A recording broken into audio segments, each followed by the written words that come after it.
एक समय की बात है, बहुत समय पहले, 3000 साल पहले, यरूशलेम नमक एक गांव में अय्यूब नाम का एक इंसान रहता था। अय्यूब न सिर्फ धनी था, बल्कि परमेश्वर की सेवा में सच्चे दिल से लगा हुआ था।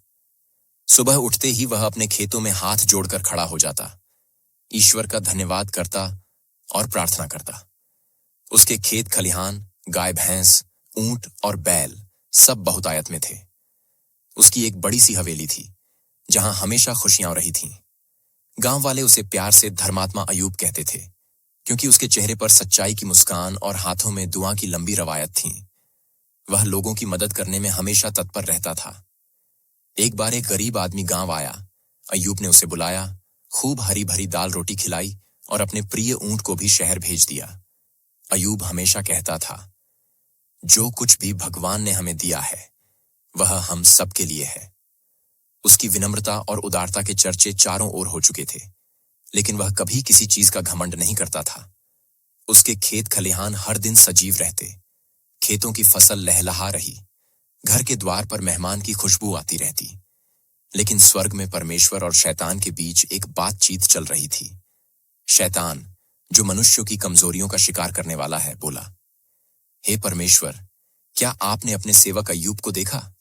वह आपकी पूजा इसलिए करता है क्योंकि आपने उसे इतना धन धान्य और सम्मान दिया है। परमेश्वर मुस्कुराए और बोले, क्या तूने देखा अय्यूब को? उसने अपना सब कुछ खो देने पर भी मेरा नाम पवित्र रखा। वह सच्चा है। शैतान ने उंगली हिलाते हुए कहा, वाह, तेरी प्रशंसा करना आसान है जब तक इन्हें आशीर्वाद मिल रही हैं। अब उन्हें सब कुछ ले लो, फिर देखता हूं इसकी फेथ कैसी रहती है। परमेश्वर ने गंभीर स्वर में कहा, ठीक है, तू जो चाहे कर सकता है, पर उसकी जान लेना मत। यही उसका टेस्ट होगा। शैतान प्रसन्न हो उठा, काम शुरू करने को तैयार हो गया। तभी अय्यूब की धरती पर एक बड़ी आपदा आ गई। खेतों से लौटते हुए एक नौकर दौड़ता हुआ आया और चिल्लाया, स्वामी, दुखद खबर है। खेतों में तेज आंधी चली, बिजली की चमक ने गौशाला में आग लगा दी, बैल भैंस भस्म हो गए, कई सेवक झुलस गए। अय्यूब के कदम ठिठक गए, पर उसने संयम रखकर हाथ जोड़े और कहा, मेरे रब्बा, तूने दिया, तूने लिया। प्रभु का नाम पवित्र है। वह धीरे धीरे आंखों से आंसू पोंछकर बोला, यह भी एक विदाई है, नए सवेरे की तरह यह रात भी कट जाएगी। दूसरे दिन एक और नौकर आया। उसने हाथ जोड़े कहा कि महाराज, और भी बुरी खबर है। आज सुबह गांव के गड्ढे उठाए, वहां बादल निकले और रास्तों पर बाढ़ आ गई। छापेमारों ने हमला किया और आपके ऊंट बैल सब लूट लिए तथा कई सेवकों को मार डाला। अय्यूब दोबारा सहम गया, मगर उसने हिम्मत करके कहा, जिसने दिया उसी ने लिया। मुझे यही दिखा दिया कि मेरा आत्मविश्वास कितना अटल है। उसने गहरी सांस ली, आसमान में देखा और ठान लिया कि ये काला कल भी निकल जाएगा।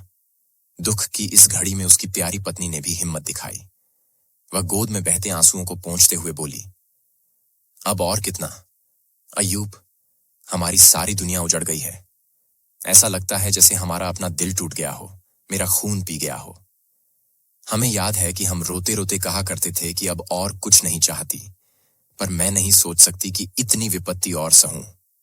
अय्यूब ने उसकी आंखों में आशा की चमक देखकर प्यार से मुस्कुराया और कहा, प्रिय पत्नी, मैं दुखी हूं, लेकिन हमारा विश्वास अब भी परमेश्वर पर अडिग है। यह तूफान भी एक टेस्ट है। मैं इबादत से वापस नहीं हटूंगा। हम साथ हैं, बस ऐसा याद रखो। जो भी कुछ हुआ, सब तेरी और मेरी मेहनत का फल था। अब अंधेरा भी छंट जाएगा। अगले ही दिन अय्यूब की सेहत पर भी एक भयंकर विपत्ति आई। पूरे शरीर में भयंकर जलन वाली फोड़े फूंसी निकल आए, जो छूते ही छाला दे देते थे। कोई दवा उस पर असर नहीं कर सकी। अय्यूब बिस्तर पकड़ा पड़ा रह गया, लेकिन इतना निश्चित है कि अय्यूब ने अपनी हिम्मत नहीं हारी। उसने अंधेरे कमरे में दीपक जलाकर दर्द में आत्मा को संभालने की कोशिश की और धीरे धीरे दुआ मांगी, हे प्रभु, मुझे हिम्मत दे, मेरी विश्वास को मत तोड़ना, मेरा आत्मबल सदा तुझ पर ही है। उसने दुआ पूरी की, फिर पुराने भजन गुनगुनाए, जैसे कोई दुआ और भी गहरा हो जाए। लय में छुपे शब्दों ने उसके दिल को थोड़ी और ताकत दी। अंधेरे में भी एक नई सुबह होगी, अंधेरा दीप फिर डूबेगा फिर। इसी बीच अय्यूब के कुछ पुराने दोस्त एलिफाज, बिल्दाद और सोफर दूर दूर से दौड़ते हुए आए। वे अयूब के पास पहुंचे और उसका हाल देखा। उसकी हालत देखकर पहले तो उन्होंने सिर्फ आंखों में आंसू भर लिए। फिर धीरे से एलिफाज बोला, अयूब, हमने तुम्हें नेकदिल जानकर आदर किया है, पर लगता है कहीं ना कहीं बड़ी भूल हो गई। क्या तुमने अपनी राह में कुछ नया किया? विश्वास करो, परमेश्वर किसी के साथ सवालों झांक से नहीं खेलता। हो सकता है तुम्हारी भी कोई कमी हो जिससे ये सब हुआ। बिलदाद ने गहरी आवाज में कहा, शायद तुम दौलत में इतने मग्न हो गए कि भला बुरा भूल गए और भगवान को याद ही न किया। ऐसे अजनबी काम लोग अपने लिए करते हैं। तुम्हें अभी याद आना चाहिए कि रिश्तों से भी बंधना पड़ता है। सोफर ने भी कहा, कभी कभी इंसान को अपने अंदर छुपी चीजों की सजा भुगतनी पड़ती है। तुम्हारी हालात भी कुछ वैसी ही नजर आती है। तीनों की बातें सुनकर अयूब का चेहरा और पीला पड़ गया। उसने गरजती आवाज में कहा, मित्रों, आपकी ये बातें मुझे और दर्द दे रही हैं। मैंने सचमुच कभी किसी का दिल नहीं दुखाया। अगर मुझे कोई गुनाह लगता है तो खुद भगवान बताए, मैं उसे स्वीकारने को तैयार हूं। दोस्तों ने फिर समझाने की कोशिश की, पर अयूब ने आंखें जमीन पर टिकाए कहा, मुझे अपनी पीड़ा भी बताने दो, जैसे आप अपनी व्यथा बता रहे हो। मैं चाहूं तो आसमान में चिल्ला दूं। मुझे बताओ मैंने क्या किया, लेकिन मैं इसका सहारा नहीं लूंगा। मैं अपनी विश्वास पर कायम रहूंगा। अचानक चारों ओर प्रकाश भर गया।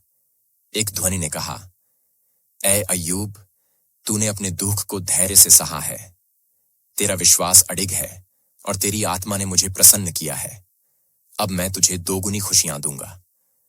अगली सुबह अयूब उठकर देखा कि दुनिया फिर वैसी ही खिली हुई है। खेतों में नई नई फसल लहलहा रही थी और गौशाला फिर से बैलों भैंसों से भरी पड़ी थी। बिस्तर के पास उसकी पत्नी मुस्कुरा रही थी। बच्चे खेतों में दौड़ रहे थे और घर में मीठी हंसी गूंज रही थी। अयूब ने थके शरीर को खींचकर कहा, यह सब कैसे हुआ? क्या मैं सपना देख रहा हूं?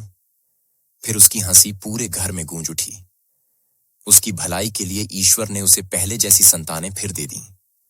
7 बेटे और 3 बेटियां फिर उसके आंगन में खेल उठीं और सभी उसके चेहरे की चमक देखकर खुश थे। उसने पंचायत करके कहा, शुक्र है रब्बा का, तूने फिर मेहरबान कर दिया। उसने पुनः सुबह की इबादत अदा की, पर अब हर एक सांस में कृतज्ञता थी। अयूब की आंखों में रोशनी फिर लौटी थी। वह जान गया था कि उसके हर आंसू के पीछे खुदा की एक मर्जी थी और अब सब ठीक हो चुका था। अयूब की यह अद्भुत गाथा सदियों से लोगों के दिलों दिमाग में जिंदा है, क्योंकि इसमें हमारी असली ताकत, धैर्य और आस्था का बखान है। आप भी सोच रहे होंगे, क्या सच में एक इंसान इतना सह सकता है? अयूब ने हमें दिखाया कि मनुष्यता की असली परीक्षा दर्द में होती है और सच्चा इंसान उसे पार करके ही दिखाता है। चाहे कितनी भी कठिन परीक्षाएं आएं, हमें अपना विश्वास नहीं खोना चाहिए। धूप चाहे कितनी दूर दिखे, अंधेरे के बाद जरूर निकलेगी।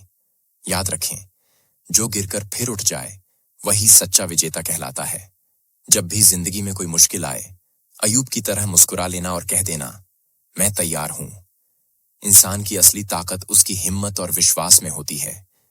जब अंधेरे ही चारों ओर फैल जाए, तब भी याद रखना चाहिए कि अंधेरे के बाद भी उजाला होता है। कल्पना कीजिए, जैसे बादलों के बाद हमेशा धूप निकलती है, वैसे ही मुश्किलों के बाद एक सुनहरी सुबह जरूर आती है। अयूब ने हमें दिखाया कि जिंदगी की हर परीक्षा, टेस्ट में अपनी विश्वास को थामे रहना